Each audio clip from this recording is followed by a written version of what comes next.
नमस्कार, मैं हूं आपके साथ सुमित अवस्थी और आप देख रहे हैं हम तो पूछेंगे, वो कार्यक्रम, वो मंच जो आपकी आवाज को जगह देता है, इंपॉर्टेंस देता है, अहमियत देता है।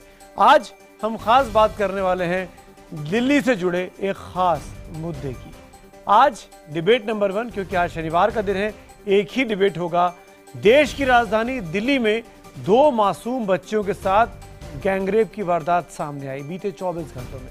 लेकिन इस शर्मनाक वारदात से भी ज्यादा शर्मसार करने वाली है इस पर हो रही राजनीति।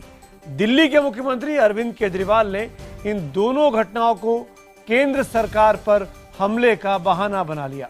दिल्ली पुलिस केंद्र सरकार के अधीन है और केजरीवाल ने ट्विटर से लेकर अपने बयान तक बार बार दिल्ली पुलिस के जरिए केंद्र सरकार पर हमला बोला।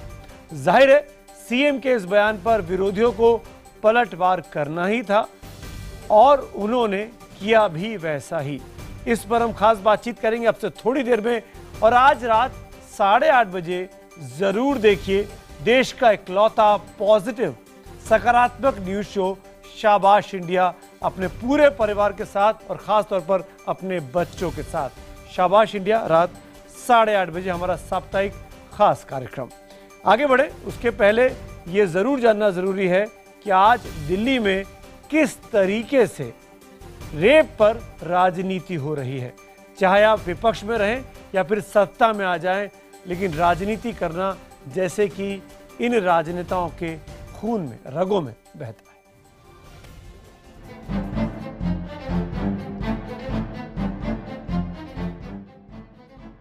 देश की राजधानी दिल्ली बेटियों के लिए नहीं रही महफूज।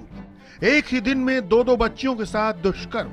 नांगलोई में पलक झपकते ही 2.5 साल की बच्ची को ले उड़े 2 दरिंदे और पार्क में खून से लथपथ बेहाल हाल में मिली मासूम तो आनंद विहार में पड़ोसी ही बन गया हैवान और जान पहचान की आड़ में उसके साथ किया दुष्कर्म। ये शर्मनाक है और समाज के लिए कलंक भी। लेकिन सियासत के सरमाएदार इस मौके पर भी नहीं आए बाहर। शुरुआत की खुद मुख्यमंत्री अरविंद केजरीवाल ने। लेकिन इसमें प्रधानमंत्री जी को पर्सनली इंटरवीन करना पड़ेगा। दिल्ली में लॉ एंड ऑर्डर की स्थिति बिगड़ती जा रही है और पुलिस सीधे सीधे प्रधानमंत्री जी के अंडर में आती है। पुलिस का तो बस बहाना था, दरअसल केंद्र को निशाना बनाना था। लेकिन केंद्र का बचाव करते करते बीजेपी नेता भी लांघ गए संवेदनहीनता की हदें और जब फंसे तो सफाई देते नजर आए। दिल्ली का छोटा मोटा कोई भी विषय हो, उसको लेकर आरोप प्रत्यारोप की राजनीति करना और किसी पर दोषारोपण करना, इस प्रकार की राजनीति केजरीवाल जी कर रहे हैं। ऐसी घटना को छोटी मोटी बताने का काम हम कर नहीं सकते।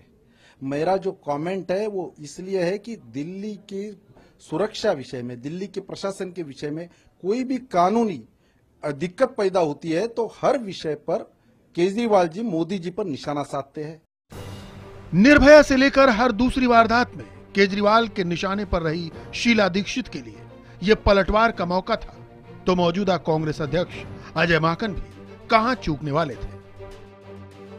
तो उस वक्त श्रीमती शीला दीक्षित के खिलाफ, कांग्रेस पार्टी के मुख्यमंत्री के खिलाफ ही वो आरोप लगाते थे और ये कहते थे कि मुख्यमंत्री इस पे कार्रवाई क्यों नहीं कर रहे।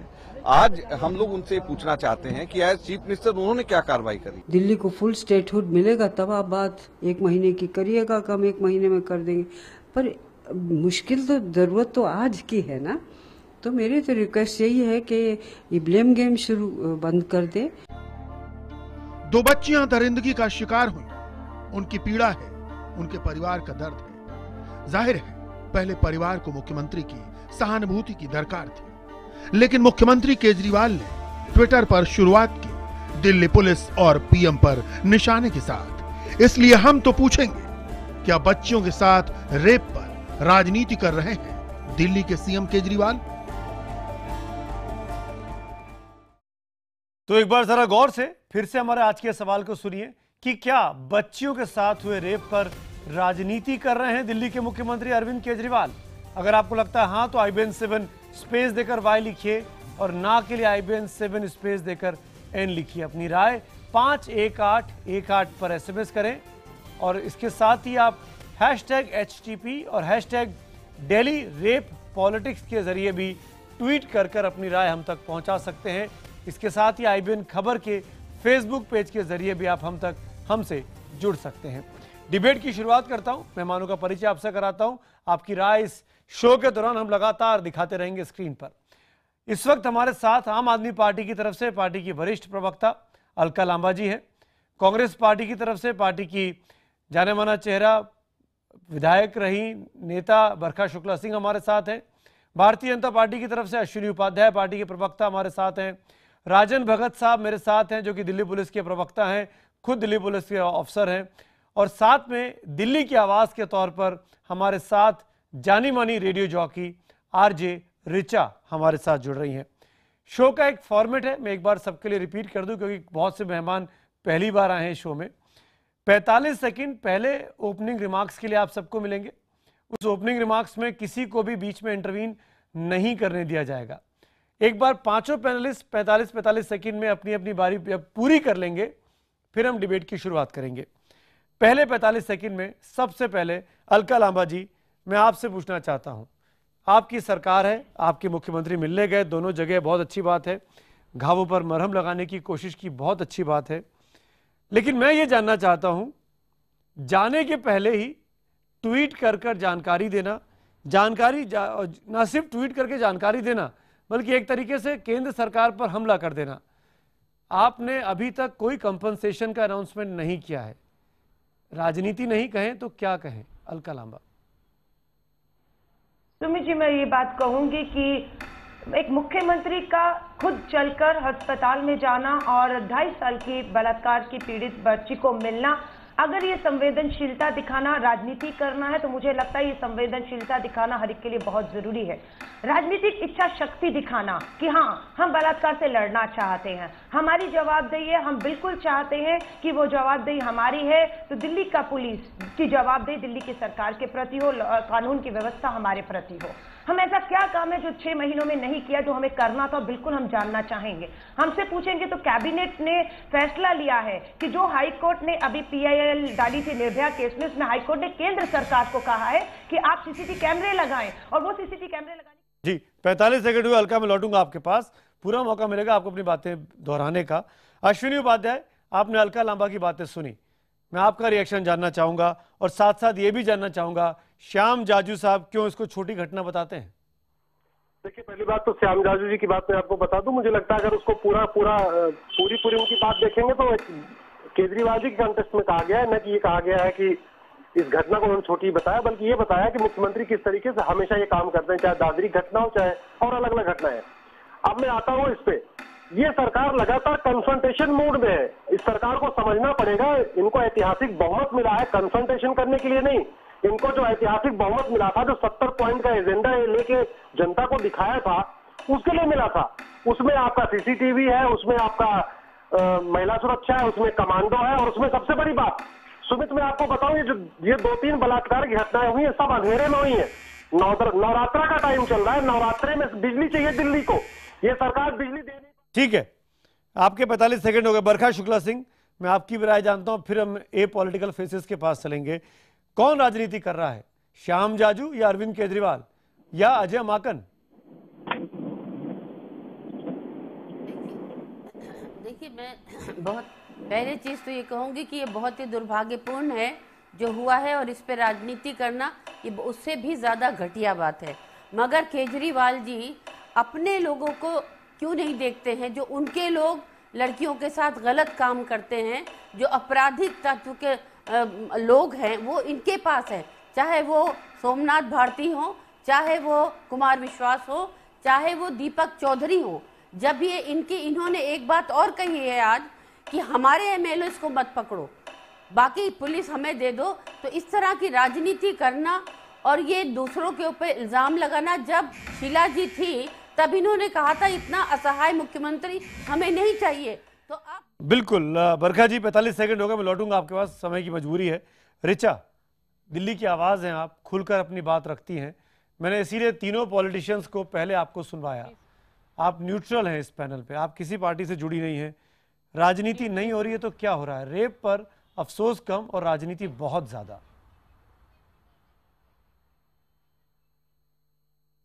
सुमित, मैं तो दिल्ली की आम सिटीज़न की तरह आपसे कहूँ, माई ब्लड इज़ बॉइलिंग और मेरे रोंगटे खड़े हो गए जब से मुझे पता चला। कहने का मतलब ये हुआ कि हम अपने फैमिली के बच्चों को बाहर खेलने तक के लिए नहीं भेज सकते। 5 मिनट भी अगर वो लेट हो जाए तो हमारी रूह कांप जाए। क्या इसलिए मैं नेशनल कैपिटल में रहती हूँ और हमारे यहाँ हम सुबह से शाम तक मेहनत करते हैं ताकि हमारे बच्चे सेफ रहें। और अगर मुझे नहीं पता कि हम किसको रिस्पॉन्सिबल ठहराएं, सरकार, पुलिस डिपार्टमेंट। मुझे एक बात समझ में आ रही है, जितना डिस्कशन मैंने सुना, कि एज इंडियंस क्या हम इतने बीमार हो गए हैं कि हम हर चीज़ को रिलीजन और पॉलिटिक्स के साथ जोड़ देंगे। हम सेफ्टी की बात ही नहीं कर रहे हैं, हम ब्लेम कर रहे हैं। बिल्कुल, यू गॉट ए पॉइंट। राजन भगत साहब, अब आपकी बारी है। आपको ये बात समझानी होगी मेरे पूरे पैनल को कि दिल्ली पुलिस को क्यों जिम्मेदार ना माना जाए। दिल्ली में आम सिटीजन को सुरक्षा प्रोवाइड करना दिल्ली पुलिस का काम है। और त्योहारों का मौसम है, नवरात्रे चल रहे हैं, जगह जगह रामलीलाओं का प्रदर्शन चल रहा है। दिल्ली पुलिस लगता है कि तैयारी के साथ नहीं है अभी भी। दिल्ली पुलिस महिला सुरक्षा के लिए कटिबद्ध है। वो हर प्रयास, वो काम कर रही है कि जिससे महिला की सुरक्षा को दिल्ली में महफूज किया जाए, सुरक्षा प्रदान की जाए और ऐसा माहौल बनाया जाए कि कोई भी इस काम को करने से पहले कांप जाए और उस काम को ना अंजाम दे। और दिल्ली की हर महिला अपने आप को सक्षम समझे, सुरक्षित समझे और अपने आप को फ्रीली सड़कों पे मूव कर सके। इसमें कई पहलू हैं, कई बातें हैं जिनको आपको विश्लेषण करके देखना होगा। जहां तक दिल्ली पुलिस की बात है, हम वो हर प्रयास कर रहे हैं जो कि करना चाहिए। जब कोई घटना हो जाती है, हम तुरंत अपराधी को पकड़ते हैं और जल्द से जल्द। राजन भगत साहब, 45 सेकंड हो गए, लेकिन मेरा अगला सवाल भी आपसे है और अब डिबेट ओपन है, कोई भी किसी के बीच में बोल सकता है। राजन भगत, सबसे पहले सवाल मैं आपसे जानना चाहूंगा। आपने कहा कि कोई भी घटना हो जाती है तो दिल्ली पुलिस सबसे पहले अपराधी को पकड़ती है। इन दोनों घटनाओं में कितनों को पकड़ लिया आपने, पहली बात। और उससे बड़ी बात यह कि ये घटनाएं हुई क्यों, त्योहार के मौसम में क्यों दिल्ली में प्रॉपर लाइटिंग नहीं है, क्यों दिल्ली में प्रॉपर पुलिस नहीं दिखाई देती सड़कों पर, क्यों अपराधी इतने बेखौफ हो गए हैं कि राह चलती बच्चियों को उठा ले जाएंगे और इस तरह का दुष्कर्म करेंगे। देखिए, दिल्ली पुलिस की जहां तक बात है, मैंने आपको अभी बताया। फोन लाइन कट गई। राजन भगत साहब से संपर्क करने की कोशिश करेंगे इस उम्मीद के साथ कि शायद वो जवाब देना चाहते थे, जानबूझ के फोन नहीं काटा गया है। मैं आगे बढ़ता हूं। अलका लांबा, मैं वापस उसी सवाल पे आता हूं जहां से मैंने शुरू किया था। मुख्यमंत्री ने वहां पहुंचने के पहले आपने राजनीतिक उनके साथ सहानुभूति दिखाई, आप बच्चियों से मिलने गए, बहुत अच्छा काम किया। मेरा सवाल वो है ही नहीं, उसके लिए तो आपका फर्ज है, आपका दायित्व है, आपको करना चाहिए, किसी भी एक आम हिंदुस्तानी को करना चाहिए। और अगर आप सरकार के मुखिया तो और करना चाहिए। लेकिन मेरा सवाल यह है, आपने राजनीति करना क्यों शुरू कर दिया? आपने डे वन से मतलब स्टार्टिंग पॉइंट से आप गाड़ी में बैठे होंगे, आप ट्वीट कर रहे हैं और आप सीधे केंद्र सरकार पर हमला कर रहे हैं, क्यों? तुम्हें ट्वीट करना क्या राजनीति करना है? लोगों को जानकारी देना एक गंभीर घटना के जानकारी नहीं थी लोगों को, उसके बाद चैनल पर खबरें नहीं चल रही थी, कल रात से अखबारों में खबरें नहीं चल रही थी, वेबसाइट क्या कर रहे हैं? क्या लोगों को जानने का हक नहीं है कि दिल्ली में एक जघन्य अपराध होता है कि मुख्यमंत्री सो रहे हैं? जघन्य अपराध की बात बिल्कुल ठीक है, लेकिन मुख्यमंत्री सीधे केंद्र सरकार पर हमला कर दे, मुख्यमंत्री दिल्ली पुलिस को असहाय बताना शुरू कर दे, दिल्ली पुलिस के कब्जे की बात शुरू कर दे। क्या कानून व्यवस्था, लॉ एंड ऑर्डर, अपराधियों में खौफ और डर पैदा करना किसका काम है? क्या दिल्ली पुलिस का काम नहीं है? ये दिल्ली पुलिस किसके अधीन है? किसके प्रति? ये घटना जितनी निंदनीय है उससे ज्यादा घृणित काम मुख्यमंत्री जी ने किया है। मुख्यमंत्री जी ने कम घृणित काम नहीं किया है। ये बलात्कार जितना घृणित है उतना घृणित मुख्यमंत्री जी ने आज जो किया है। एक एक करके एक अश्विनी जी मैं आऊंगा आपके पास। घटना के बाद उसमें हमें दे दीजिए, एक साल के लिए दिल्ली पुलिस किस तरीके से अपराधियों में खौफ और डर पैदा हो जाएगा। अलका जी, अपराधियों में खौफ और डर पैदा नहीं हो रहा है, कारण क्या है? अलका जी, क्योंकि मोदी सरकार दिल्ली पुलिस का अलका जी, अब कुछ फैक्ट फैक्ट्स की बारी है। ये मेरे हाथ में आप लोगों ने जो 70 पॉइंट का एजेंडा दिया था ना, आप मुझे पता है कि आप तैयारी करके आई होंगी, आपके पास जवाब होंगे। उसमें आपने बहुत बड़े बड़े वादे किए थे, वाईफाई की बात की थी, डार्क स्पॉट्स को लिट करने की बात की थी, स्ट्रीट लाइट्स की बात की थी। मेरे ख्याल से 6 महीने से हो चुके हैं, 14 फरवरी से लेकर आज तक। आपने पिछली कैबिनेट में पहली बार इस बात का जिक्र किया, लेकिन अलका जी इन 6 महीनों में कितना अपराध बढ़ा, इसकी जिम्मेदारी अरविंद केजरीवाल नहीं लेंगे तो कौन लेगा?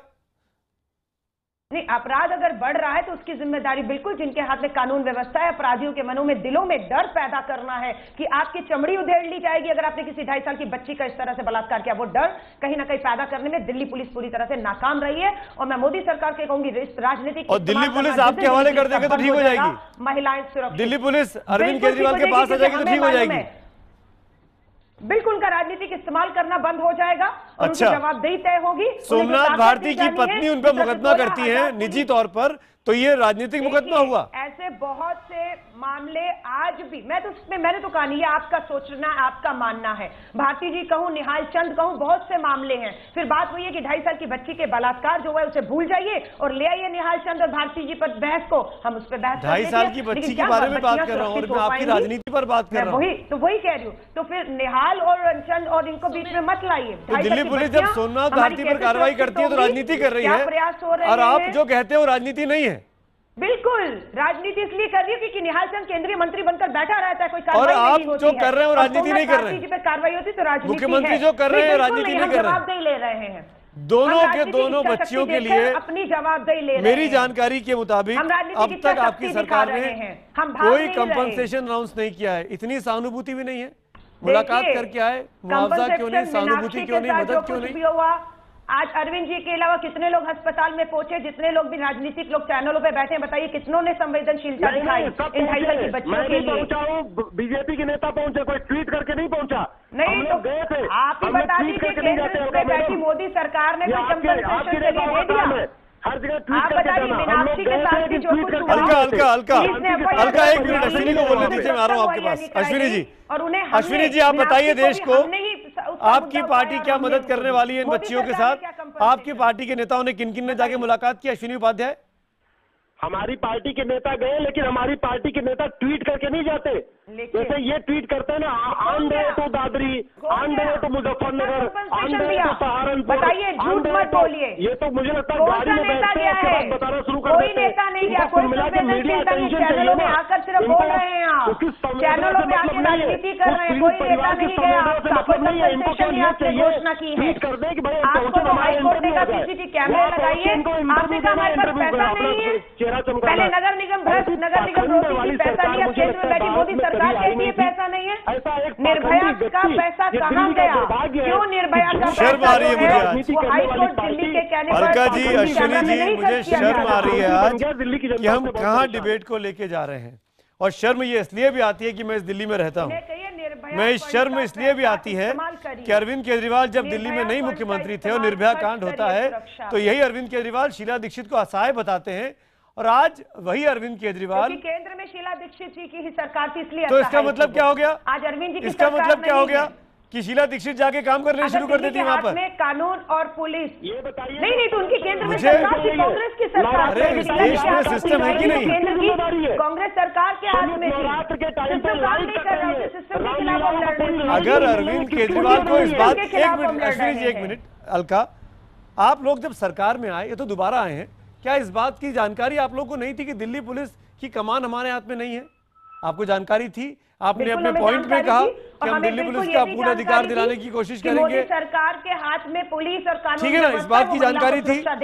फिर उस वक्त आप लोगों ने अलका लांबा, क्योंकि आप तो आम आदमी पार्टी में थी नहीं, लेकिन मेरा सवाल निर्भया के वक्त का है, लेकिन मैं आपसे जानना चाहूंगा, आप उस पार्टी को रिप्रेजेंट कर रही हैं, आपने उस वक्त दिल्ली की मुख्यमंत्री शीला दीक्षित को असहाय क्यों कहा था? बिजली की बताइए, असहाय क्यों कहा था? नहीं, मैंने कभी नहीं कहा, मैं उन्हीं के खिलाफ। अरविंद केजरीवाल ने कहा था, आप तो डिफेंड करती थी उन दिनों में शीला दीक्षित को। नहीं, असहाय इसलिए क्योंकि उनकी केंद्र में पुलिस के बाद वो कैसे असहाय हो सकती है? तो माननीय मुख्यमंत्री को ये स्थिति आज भी पता है, उनको ये बोलना चाहिए कि मैं असहाय हूँ, उनको ये बोलना चाहिए मैं असहाय हूँ। दिल्ली सरकार को देनी चाहिए, वो नहीं दे रहे हैं। वो तो हमारे वैट कमिश्नर तक को छीन के ले गए कि वैट कमिश्नर, फिर आप वैट कमिश्नर में आगे बच्ची पर बात ही नहीं कर पा रहे। मैं भगत साहब की बस्ती की भी मैं बात कर रही हूँ, बस्ती जी की भी बात कर रही हूँ। भगत साहब, आम आदमी पार्टी का साफ तौर पर कहना है कि दिल्ली पुलिस राजनीति करती है, लेकिन मैं सवाल इसका जवाब आपसे नहीं मांग रहा हूँ। मैं इन 2 बच्चियों के बारे में स्पेसिफिकली जानना चाहूंगा। इनके जो अपराधी हैं, जो आरोपी हैं, उनकी जांच कहां तक पहुंची, क्या कर रही है दिल्ली पुलिस और किस तरीके से उनको पकड़ने की कोशिश की जा रही है?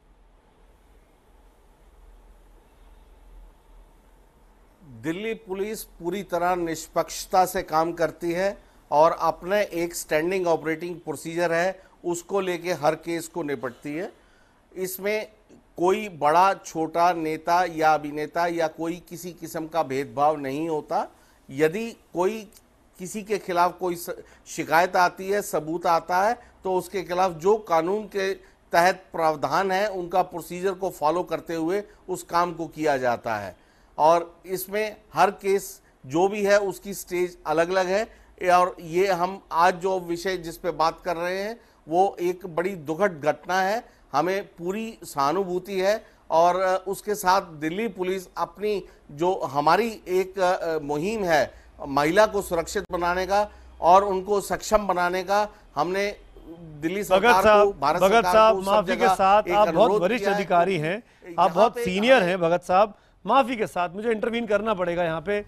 मुझे ज्ञान नहीं चाहिए भगत साहब, हमको एक्शन चाहिए। आप दिल्ली पुलिस किस लिए बनी है, क्या उसकी स्कीमें हैं, मैं बहुत सी चीजें जानता हूँ, लेकिन नहीं भगत साहब, ये घटना घटी क्यों? हाँ, क्यों बच्चियों के साथ ऐसा होता है? कहां थे पुलिस वाले? तो हम अपनी स्कीम्स चला रहे हैं, अपना काम कर रहे हैं, बच्चों की सुरक्षा मतलब के लिए कर रहे हैं। कारगर नहीं है, आपकी स्कीम फेल हो रही है, आपको इंट्रोस्पेक्ट करने की जरूरत है। घरों में उनके परिवार वालों ने, उनके पिता ने, उनके साथ जो ऐसे अभियान में उनकी बच्चियों ने आके हमें बताया, हमने कानूनी कार्रवाई की। हम एक शिष्टाचार अभियान चला रहे हैं, हमने सारे अभियान। भगत साहब, ये सारे अभियान तब कामयाब होंगे जब ये घटनाएं ना घटे। राजनीति रिचा, बिल्कुल नहीं रिचा, आप सरकार की बात भी सुन रही है, आप पुलिस की बातें भी सुन रही हैं। बहस में सुन रही हूँ, पार्टीज के नाम लिए जा रहे हैं, माइंडसेट जो कि कॉम्पेंसेशन की भी बात हुई है सुमित। बिल्कुल रिचा, भगत साहब एक मिनट, भगत साहब, रिचा कुछ बोल रही है। कॉम्पेंसेशन देने से वो जख्म नहीं भर जाएंगे, लॉन्ग टर्म बिल्कुल इसी होगा। रिचा अपनी बात पूरी करिए। ये जब तक ये सभी जी मैं बस ये कह रही हूँ कि बहुत बहस हो रही है, बहुत पार्टीज के नाम लिए गए, बीच में कॉम्पेंसेशन का भी जिक्र हुआ कि कॉम्पेंसेशन दिया जाएगा, नहीं दिया जाएगा, क्या कोई वहां गया? कॉम्पेंसेशन से वो जख्म नहीं भरेंगे जो आज उनके फैमिली ने सहे हैं। से बढ़कर अपने परिवार को दिल्ली में रखना भी है, उनको हर भी कर रही है। आम इंसान के लिए अनसेफ हो गया है। मुझे तो एक ही बात समझ में आई कि पार्टियों का नाम लेके 500 मंचले रोज किसी भी इंसान का नाम लेने के बजाय काउंसलिंग करवाते हैं। Law and order should be so strict. पुजारी को बुला के, पता नहीं मेरी बात सुन भी रहे हैं या बीच में ही आती जा रही है उनकी आवाज। जो गुरु रिचा एक मिनट, Richa let me talk to Rajan Bhagat, वो आपको बोलने नहीं दे रहे, मेरी बात सुन नहीं रहे। राजन भगत साहब, आपको मेरी आवाज आ रही है? भगत साहब मेरी आवाज आपको आ रही है? भगत साहब मेरी आवाज आपको आ रही है? प्लीज भगत साहब लिसन टू अस। मैं रिचा से सवाल कर रहा हूं, आप लगातार बीच में बोल रहे हैं और वो स्कीम्स बोल रहे हैं जो रोज हम अखबारों में, विज्ञापनों में पढ़ते हैं। इसके बावजूद दिल्ली में बलात्कार बढ़ रहे हैं, बच्चों के साथ घटनाएं बढ़ रही हैं, आप उस पर बात ही नहीं कर रहे हैं। मुझे आपका पीआरओ की एक्सरसाइज नहीं सुननी यहाँ पे, मैं आपका प्रेस रिलेशन के लिए यहाँ नहीं बुलाया मैंने आपको। भगत साहब आपके पास अगर मेरे स्पेसिफिक सवालों का जवाब है तो दीजिए, वरना मेरे को मेरा डिबेट शो चलाने दीजिए। आप सुन सकते हैं इस डिबेट में रह के, आप प्लीज जब आपसे पूछा जाए तब आप जवाब दीजिएगा। भगत साहब, मैं पूरी इज्जत के साथ आपको बोलना चाहता हूं, हम जानना चाहते थे दिल्ली पुलिस क्या कर रही है, मुझे स्कीम्स नहीं जाननी थी, मैं स्पेसिफिक इन 2 इंसिडेंट के बारे में जानना चाहता था। दिल्ली पुलिस को किसी दिन हम अपने पीआर कार्यक्रम के लिए बुला लेंगे, आप समझा दीजिएगा तमाम स्कीम क्या चल रही है। रिचा, मेरा सवाल आपसे है, पॉइंटेडली आपसे है, आपने सबकी बात सुनी, मैं आपकी बात सुन रहा था, लेकिन मुझे आपकी बात समझ में नहीं आई। आप कॉम्पनसेशन को लेकर कुछ कह रही थी, प्लीज रिपीट योरसेल्फ। मैं ये कह रही थी कि कॉम्पनसेशन वर्ड को इतनी बार यूज किया गया, लेकिन कॉम्पनसेशन करके उन जख्मों को नहीं भरा जा सकता जो आज उस परिवार ने सहे हैं। भाड़ में गया कॉम्पनसेशन यार। हम अपने परिवार को लेके अनसेफ फील कर रहे हैं इस शहर में, सबसे बड़ा मुद्दा ये है। लॉ, मैं राजन जी ने शायद कहा और इस बात से मैं एग्री करती हूँ, उनकी जो शुरुआत में उन्होंने कही थी कि law and order has to be so strict कि परपेट्रेटर वो काम करने से पहले 10 बार सोचे, वो कांप जाए, उसकी हिम्मत ना हो। ये है रूट कॉज। ये तो हमें भी पता है कि हर घर में किसी कांस्टेबल को या पुलिस ऑफिसर को नहीं बिठाया जा सकता, ये तो एक आम इंसान को भी पता है। लेकिन ये हुआ ही क्यों, जैसे कि आपने सवाल उठाया, इसका मतलब कि कहीं ना कहीं स्ट्रिक्टनेस में कमी है ना। बिल्कुल, हम ऐसा कुछ नहीं कर पा रहे हैं कि कोई डर ही नहीं रहे। बिल्कुल खुलेआम जिसका जहां मन आया उसने बच्चे को उठा लिया। बिल्कुल बरखा जी, बरखा जी, एक अब कमेंट मैं आपका जरूर लूंगा कि वो केंद्र बहुत सरकार करेगी, वो कौन करेगा? बिल्कुल रिचा, इनफैक्ट रिचा मैं आपकी बात में एक लाइन जोड़ते हुए ये सवाल मेरा बरखा जी आपसे है। बहुत बातें की राजन साहब ने अपनी दिल्ली पुलिस की स्कीम्स के बारे में, फला स्कीम चला रहे हैं, ढिमकाना स्कीम चला रहे हैं। जैसे रिचा ने कहा, कहीं खौफ है ही नहीं अपराधियों के मन में, जिसके मन में जो आता है वो करके चला जाता है। और दिल्ली पुलिस, हम पकड़ रहे हैं, हम काम कर रहे हैं, हम कार्रवाई कर रहे हैं। हाँ, सरकारें कहती हैं कि हमारी तरफ से कोशिश की जा रही है, दिल्ली पुलिस हमारे कब्जे में दे दो। जिसके कब्जे में है वो कहता है कि दूसरी पार्टी पॉलिटिक्स कर रही है। ये दिल्ली में हम आम जो दिल्ली वासी हैं, मेरे जैसे, रिचा जैसे, हम क्यों सफर करें इन दो पार्टियों की आपसी लड़ाई में? हम क्यों असुरक्षित महसूस करें? बरखा शुक्ला सिंह।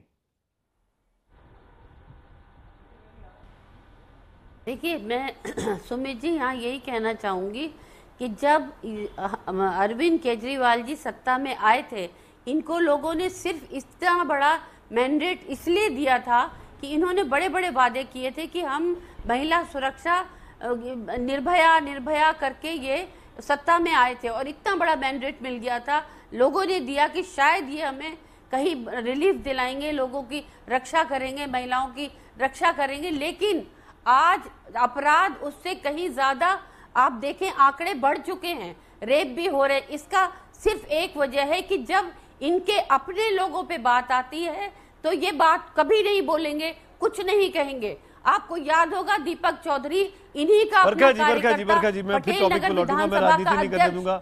एक आखिरी सवाल, मेरे पास वक्त की कमी है, मैं दीपक चौधरी, सोमनाथ भारती में नहीं जाऊंगा। राजनीति मैं नहीं, बरखा जी, आपको बहुत मौका मिला, 10 साल हमने आपको देखा, इनफैक्ट 15 साल दिल्ली में देखा हमने, देखा, और उस दौरान भी कितनी घटनाएं बढ़ी, मुझे वो भी याद है, वो आंकड़े भी है मेरे पास, मैं ये सब लेके बैठा हुआ हूँ। आपके वक्त भी और आम आदमी पार्टी के वक्त भी और दिल्ली सरकार के वक्त भी। आंकड़ों में नहीं जाइए प्लीज, आंकड़ों में मत उलझाइए मुझे, मैं स्पेसिफिकली बात कर रहा हूँ। अलका लांबा, लास्ट सवाल है मेरा, मुझे प्रोग्राम वाइंड अप भी करना है। अलका लांबा, कैसे मदद करेंगे इन दोनों परिवारों की? मान लिया दिल्ली पुलिस आपके हाथ में नहीं है, आपकी सरकार असहाय है, मुख्यमंत्री के हाथ में कुछ भी नहीं है, कानून व्यवस्था को लेकर आप कैसे मदद करेंगी? 30 सेकेंड्स लास्ट। सुमित जी, मैं बिल्कुल कहूंगी, इन बच्चों को जितनी भी मेडिकल सुविधा उपलब्ध कराने की बात है, इनके कंपनसेशन की बात है, इनको जो है अच्छे से अच्छे वकील देखकर आगे इनकी कानूनी लड़ाई लड़ने की बात है। हर तरीके का संभव प्रयास आम आदमी पार्टी की सरकार करेगी, इन्हीं बच्चियों को जो है पूरी तरीके से मदद दी जाए ताकि ये आगे लड़ाई लड़ पाए। और जहां तक कानून और पुलिस की बात है, हम पूरा प्रयास करते रहेंगे। कल एलजी को अरविंद जी मिलने जा रहे हैं, गृह मंत्री जी को भी मिलेंगे, मोदी जी से मिलना होगा, मिलेंगे, लेकिन हम मिलकर काम करने में विश्वास रखते हैं ताकि बच्चियां, हमारी महिलाएं सुरक्षित हो दिल्ली में। मिलकर काम करना होता अलका जी, काश हम सब मिलकर काम कर रहे होते तो शायद आज इस परिस्थिति में हम बात नहीं कर रहे होते। माफी के साथ, वक्त की कमी है। थैंक यू सो मच आप चारों पांचों का मेरे साथ जुड़ने के लिए। लेकिन जाते जाते मैं बात जरूर कहूंगा, आम आदमी पार्टी ने सरकार में आने के लिए कुछ वादे किए थे, उन वादों का स्टेटस भी क्या है वो आपके सामने स्क्रीन पर लगातार ग्राफिक्स में चला। वाईफाई की बात थी, वाईफाई नहीं लगा है। डार्क स्पॉट्स को लाइट करने की बात थी, वो अब तक नहीं हुआ है। यहाँ तक कहा गया कि अभी भी 3 महीने का वक्त लगेगा। सीसीटीवी जगह जगह लगने की बात थी, उसको लेकर अब कहा गया है बीती कैबिनेट में कि हम ब्लूप्रिंट तैयार कर रहे हैं, उसके लिए 1 महीने का वक्त लगेगा। वक्त वक्त वक्त और घटनाएं घटनाएं घटनाएं बढ़ती जा रही हैं। आपको तय करना है दिल्ली क्या ऐसे ही चलेगी? शुक्रिया इस डिबेट में मेरे साथ जुड़ने के लिए।